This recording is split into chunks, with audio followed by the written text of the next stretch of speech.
Good afternoon once more.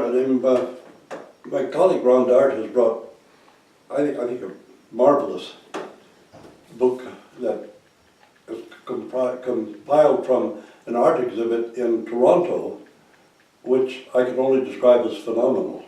And the collection of art from around the world has been brought together into this Mystical Landscapes exhibition is staggering to me.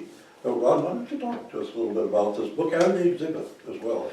Well, the origins of it is there has been a tendency to think that with the coming to be of the Reformation and the fragmenting of Christianity in the West into multiple denominations, and then the religious wars that followed in the 17th century, it was that this emerged the Enlightenment tradition, and there's a certain tradition in which people see the Enlightenment as rationalistic, empirical, secular, and above all anti-religious.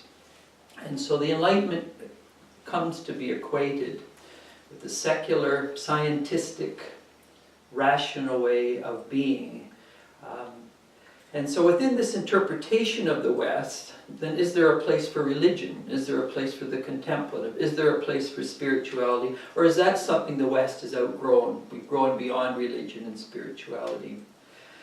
What the Art Gallery of Ontario decided to do is to bring together some of the finest painters in Europe and in North America in the 19th and 20th century and look at how they saw the landscape, mountains, rivers, fields, you name it, as a sacred text in which it spoke to their spirits, evoked within them deeper longings and hunger, and then they painted that hunger, that longing on the canvases. And out of that emerged some of the finest, most exquisite, and powerful paintings in Europe and North America that we have with us today. So the book comes as a counter to the notion the Enlightenment was only about secularism, rationalism, and anti-religious. Hence the title, Mystical Landscapes, from Van Gogh to Emily Carr.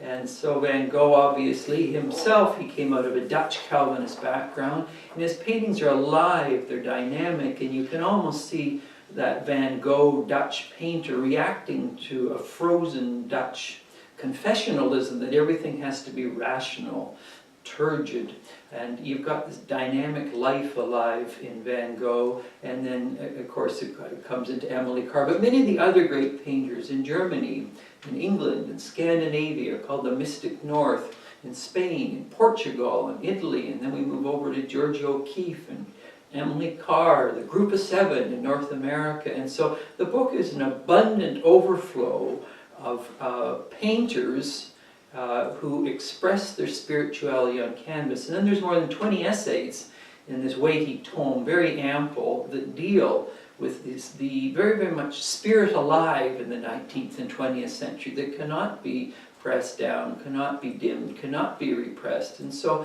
this book gives an alternate voice to the 19th, 20th century Enlightenment, and points out within the Romantic tradition and within the Humanist tradition, there's an alternate vision than just a narrow rationalist perspective, both through text and painting. Yeah. Ron, it reminds me of sometimes when we're sort of critiquing our educational system, those of us who are quite a bit older, remember being taught art history and art appreciation, music history and music appreciation, which have been abolished in most schools, public schools, and a tremendous loss when those cultural aspects have been abolished, as if culture, as if the history and the voice of art, because artists also have a prophetic role. And in capturing this mystical landscapes, well, Van Gogh, for example, where everything is flowing in his paintings, everything is moving somehow. And there's a life in nature itself.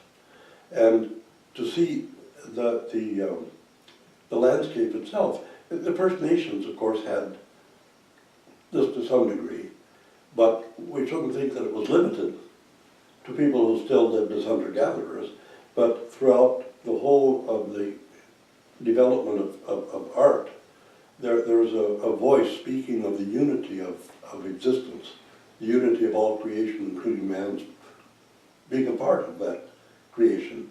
And I think it's a tremendous loss that those things have vanished from our school system, because they're part of what makes us really human, to understand and see those things. And I'm so happy that you brought this book, The Mystical Landscapes, because the exhibit's in Toronto where we can't get to it, but I'm stunned at the scope of this exhibit and the beauty of it and the power of the message in it.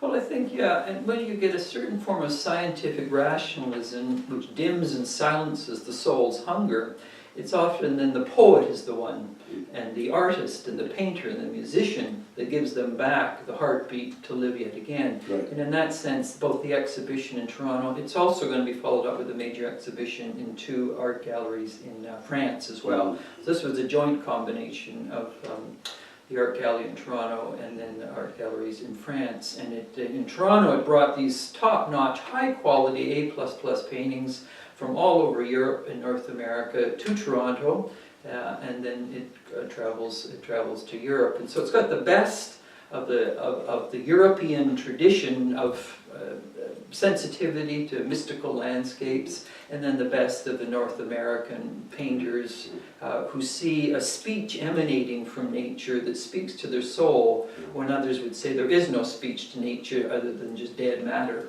Yeah, yeah. No, thank you so much for bringing this book, and I would recommend it if somebody could look up The Mystical Landscapes from Vincent van Gogh to Emily Carr, and it's a book worth having, not just to put on the coffee table for conversation, but to examine this art and see the powerful spirituality of these artists who is sort of imbibed in nature and the landscape around them. And we're obviously deeply moved by it, by the way they portrayed it. And I think it's really worth trying even to introduce our children to great art, to this kind of art, especially landscape art. Yeah, and the essays also give you an excellent textual background to the multiple paintings themselves. So it's a lovely intermingling of the visual and the textual, and the two work together very, very well, like 2 hands or 2 feet or 2 eyes. And so you see much better with the visual and the textual. It gives you a rich historic background to the issue. It gives you what the painters are responding to, and then it takes you into different painters' lives and helps you understand why they painted what they did in the way they did. Yeah, takes us out of the mercantile philosophy of what education should be. Yeah, thank you so much, and thank you, Ron, for bringing this and presenting it to the scope of the exhibit.